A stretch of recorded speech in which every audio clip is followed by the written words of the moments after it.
زعلان؟ الذكاء الاصطناعي عارف كده من غير ما تقول.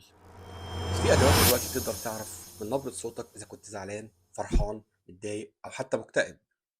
يعني وأنت بتكلم خدمة عملاء، ال AI هيقدر يحدد من نبرة صوتك حالتك دلوقتي إيه، وبالتالي هيقدر يتعامل معاك بنفس الأسلوب عشان يواكب حالتك ويقدر يتعامل مع مشكلتك بشكل فعال.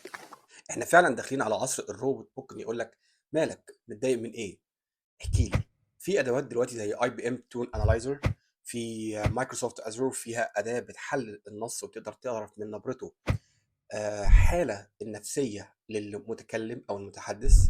في أدوات كتير حاليًا بتتطور حاليًا، ده مش في المستقبل، بتحمل نفس الموضوع، تقدر تفهم حالتك من صوتك، تقدر بتتعامل معاك بنفس الحالة دي. فخلاص بدأنا نخش في حالة العاطفة كمان، وده واقع مش حاجة من المستقبل. لو عاوز تجربها أو حتى تفكر في اللي جاي، المستقبل أقرب مما تتخيل. احفظ الفيديو دوت واعمل لي فولو وإيه كمان.